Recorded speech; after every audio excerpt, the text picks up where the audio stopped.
Hi all, ഇന്ന് നമ്മൾ ഉണ്ടാക്കാൻ പോകുന്നത് ഒരു അയല മുളകിട്ടതാണ്. അതിനായിട്ട് നമ്മൾ ആദ്യം തന്നെ ഒരു മൺചട്ടി അടുപ്പിൽ വെച്ച് ഫ്ലെയിം ഓൺ ചെയ്തതിന് ശേഷം ആവശ്യത്തിന് വെളിച്ചെണ്ണ ഒഴിച്ച് അതിലേക്ക് ഉലുവ ഇടണം. ഉലുവ പൊട്ടിയതിന് ശേഷം അതിലേക്ക് അരിഞ്ഞു വെച്ച ഒരു അര കഷ്ണം ഉള്ളി ഒന്ന് ചെറുതായിട്ട് വഴന്നു വരുന്ന സമയത്ത് നമ്മൾ അതിലേക്ക് ചതച്ച് വെച്ച ഇഞ്ചി വെളുത്തുള്ളി പേസ്റ്റ് 1 ടേബിൾ സ്പൂൺ ചേർക്കുക.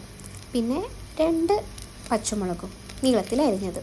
ശേഷം അതിലേക്ക് ഇത്തിരി കറിവേപ്പിലയും കൂടെ ചേർത്തിട്ട് ഇളക്കി അതിലേക്ക് ഒരു 1/4 ടീസ്പൂൺ മഞ്ഞൾപ്പൊടി, ഒരു 2 ടേബിൾ സ്പൂൺ മുളക് പൊടി. നിങ്ങൾക്ക് മുളക് പൊടി വേണമെങ്കിൽ ഇത്തിരിയും കൂടെ കൂട്ടാട്ടോ, കാരണം എൻ്റെ കറിക്ക് എരിവ് ഇത്തിരി കുറവായിരുന്നു. നല്ല എരിവ് ഇഷ്ടപ്പെടുന്നവർക്ക് മുളക് പൊടി ഇത്തിരിയും കൂട്ടി ചേർക്കാവുന്നതാണ്. അത് നന്നായിട്ടൊന്ന് വഴറ്റിയതിന് ശേഷം അതിലേക്ക് ഒരു അര കഷ്ണം തക്കാളി അതും കൂടെ ചേർത്ത് നന്നായിട്ട് ഇളക്കി ഒന്ന് അടച്ചു വെക്കുക.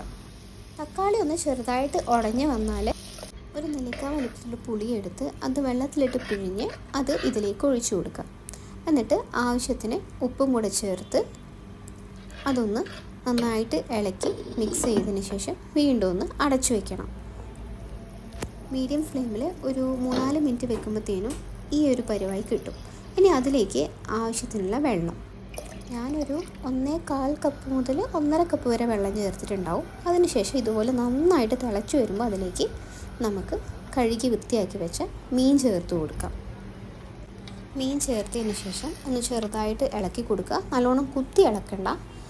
അതിന് ശേഷം നന്നായിട്ടൊരു തിള വരട്ടെ. നന്നായിട്ടൊരു തിള വരുന്ന സമയത്ത് അതിലേക്കൊരു 2-3 ടേബിൾ സ്പൂൺ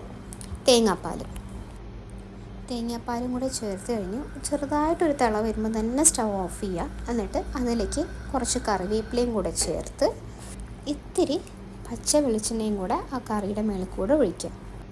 അപ്പോൾ നമ്മുടെ അയല മുളകിട്ടത് റെഡി.